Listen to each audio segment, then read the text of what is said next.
some intentional OCD. Like in lieu of spirituality, I think OCD functions pretty well. Like if you have a few things that you do compulsively over and over again, that'll get you through the day. That'll fill the God hole. It's okay. It gets a little dicey that half hour before you fall asleep, but just you know what to do, right? You do whatever. Either way, however you do it. I don't want to be gender specific. That's how you fill that last half hour. Whatever you got to do. It's a gift. It's a gift. But I'll do compulsive shit. If a news day is really bad and I'm freaking out, I will do chores that are unnecessary. Like a couple months ago, I went through my box of wires. I went through my entire box of wires.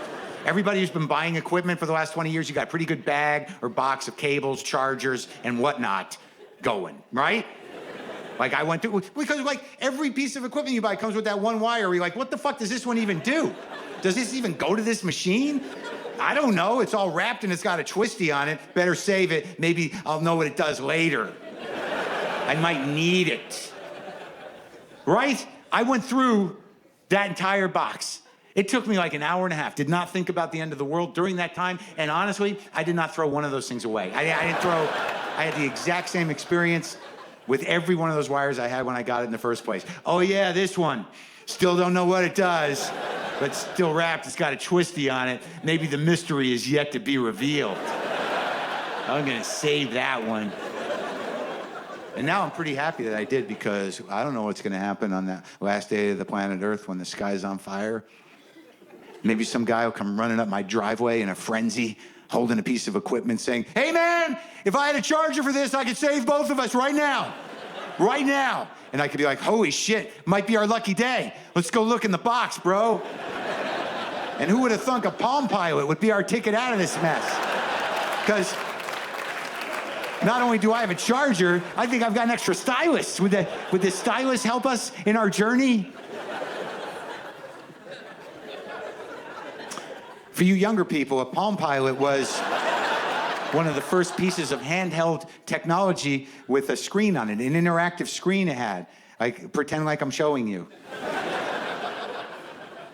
And there was no Wi-Fi or cell phone, and you could write on the screen with a stylus, like a little pen. And I believe, if I'm not remembering incorrectly, that you had to write in Palm Pilot shorthand, which was enough for me to stop using it after 3 days. Oh, I gotta learn a thing, not for me. But nonetheless, it was one of the first pieces of handheld technology, sort of a futile thing. It had this weird feature where it could communicate with other Palm Pilots, but we never knew why, and you always felt kind of stupid doing it, but you would have to do it if you knew somebody with a Palm Pilot. Do you want to do the thing? Is it doing it? Yup, they're talking to each other. About what? I don't know. Machine stuff. No, they're not. It's just a feature no one uses. Why you gotta ruin everything? Look, they're done. Yay. But the Palm Pilots went away. They became extinct. And it was just part of the evolution to the technological clusterfuck that we find ourselves in the center of now, just happily codependent to a bunch of smarter machines, just gleefully enabling the singularity, just looking forward to a day where we'll just be the fleshy appendage of a series of smarter equipment than us. How convenient that'll be. Too dark? I can go another way. I think if we lost our cell phone, you're like 2 hours away from wandering the street saying, what's my name? Where do I live? I have a family, but I don't know how to get in touch with them or where they are anymore. Are you okay, old man? Do you need to go to the hospital? No, son. I've lost my phone. Would you like me to call it for you, old man? Yes, please. Thank you, son. What's the number, old man? I don't know. I don't call myself. It's in the phone. Oh, no. Yeah, take me to the hospital. There was a time, folks, before cell phones and the internet. Yeah, some of you remember. I saw the audience. Back then, people had to do things like wait.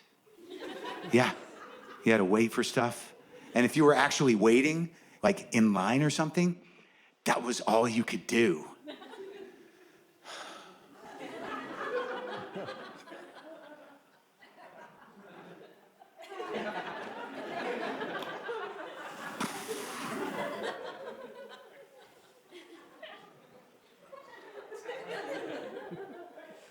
feel all that space I created? That used to be around us all the time. There was all this space that wasn't mental space. I mean, you had to wait to check for your messages at the end of an entire day. Like, if you couldn't get calls at work, there was no way anyone could get in touch with you. And at the end of the day, sometimes 6 or 7 at night, you would go home, look at a machine on your kitchen counter to see if a light was blinking. And if it was, you'd actually feel a tangible jolt of excitement. Oh, message, someone called. And then you push a button, and like 8 out of 10 times it would be, nah, nah, nah, nah, nah, nah, nah, nah, nah, nah, nah, nah, nah.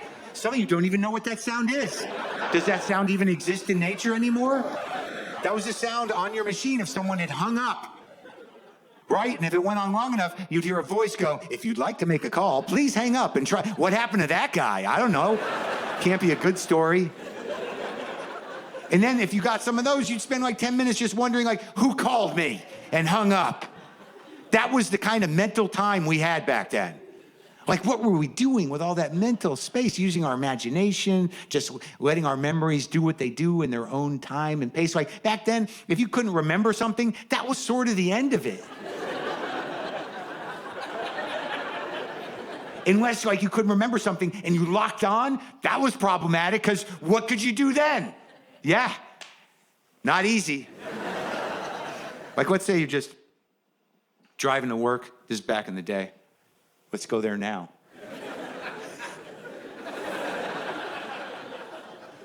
You're just driving to work, maybe listening to a cassette in your in-dash player through some Jensen coaxials or triaxial speakers. If you had a lot to prove, you had a power amp bolted onto the floor.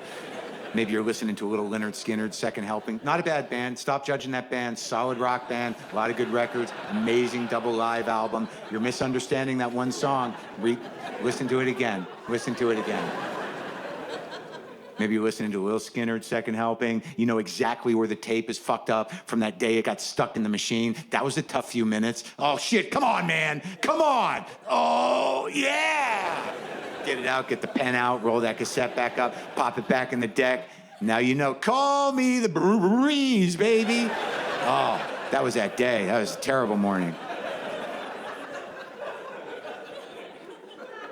So you're just driving to work, enjoying the music. No cell phone to distract you. No internet. Maybe you're just eating some trail mix on your way to work. I actually am old enough to remember when it became okay to eat trail mix in a non-camping situation. Like, there was definitely a period in my childhood where you only saw trail mix in the camping section at the sporting goods store. And then I remember vaguely seeing a guy just eating trail mix in Life. And I'm like, dude, can you do that? Like, what?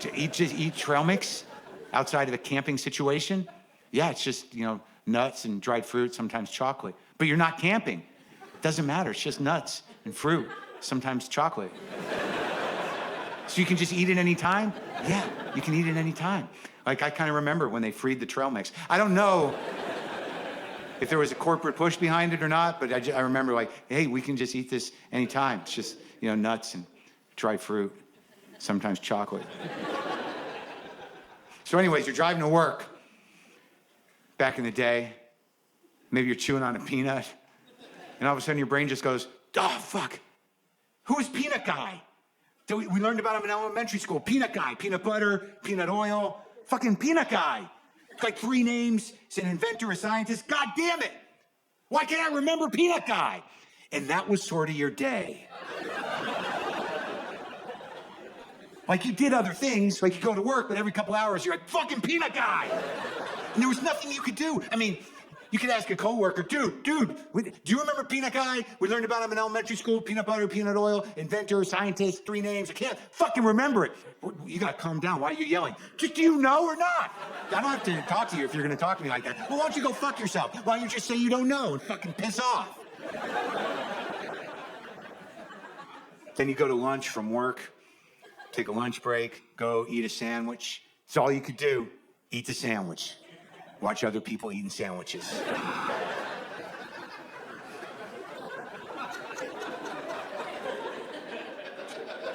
Just reflect on the sad tedium of self-awareness.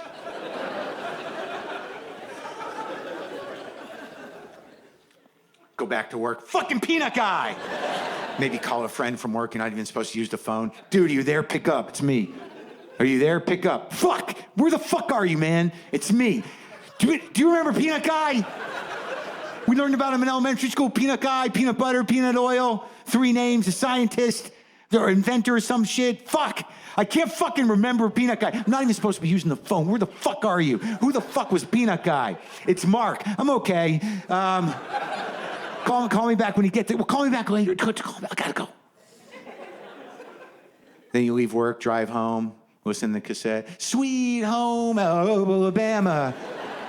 Happened twice. Probably should get a new tape, new deck, something. You get home. Oh, messages. The machine's beeping. I hope it's not a hang-up. Beep. George Washington Carver, man. It's George Washington Carver. Dude, are you okay? I got your message, and you sounded so freaked out. You sounded crazy. And I didn't have anything to do today, so I'm at the library right now. If you need me to look up some other stuff, I mean, you just sounded really crazy, man. Are you there? Are you okay? All right, call me back. George Washington Carver, very interesting. I'm still reading about him. I know a lot of shit now. Hope you're okay, buddy. Bye-bye. And that's sort of how you did a search back then. It was a longer process.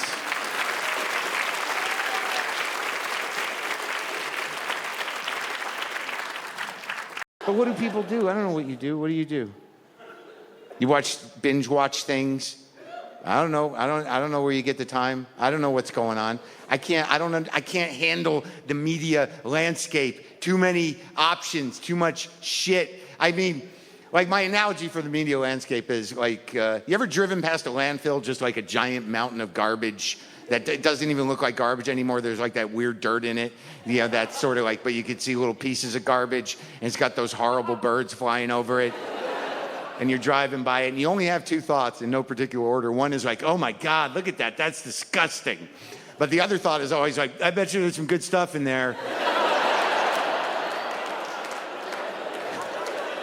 Like, I bet you there's a box of money in there that someone just forgot. Or like maybe some old stamps, collectible stamps.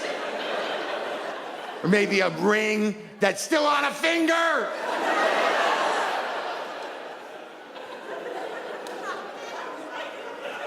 That's sort of like the media landscape. You know, if you can find that ring on that finger. I mean, I oddly, you know, I'm old enough, and this is not an old guy thing, but it's just like, I remember when there were 3 networks, and that was okay. That was enough. Why is it like it is now?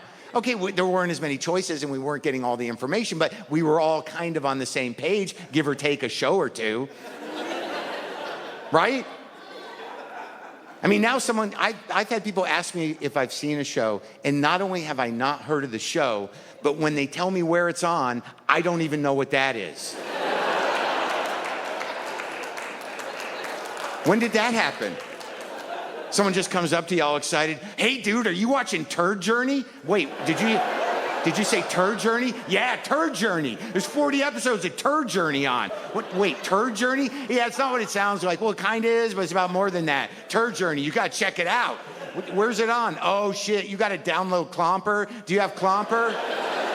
It's an app for your phone or your computer. You become part of the Clomper community. You can watch all 40 Turd Journeys. And Savage Dicks. You ever watch Savage Dicks? That's on Clomper. It's not what it sounds like. Well, it kind of is, but it's about more than that. And there's like some Savage Dick Turd Journey crossover. It's hilarious. I'm like, wait, on Clomper? Yeah, you got to download Clomper for Turd Journey. Savage Dicks. Clomper? Yeah, Clomper. Oh, shit. They have Clomper docs now. They have Clomper docs. There's this one called 1 Out of 9 about this guy's cat dying. But it's not just about that. It's about more than that. It's about his cat dying, but it's really about him failing. It's pretty good. And it's got a surprise ending. Spoiler alert! Yeah, it turns out the cat gets better and the guy gets sick. Clomper docs. Clomper. I'm like, I don't know how much time I got left, man. I don't think it's gonna happen. I don't do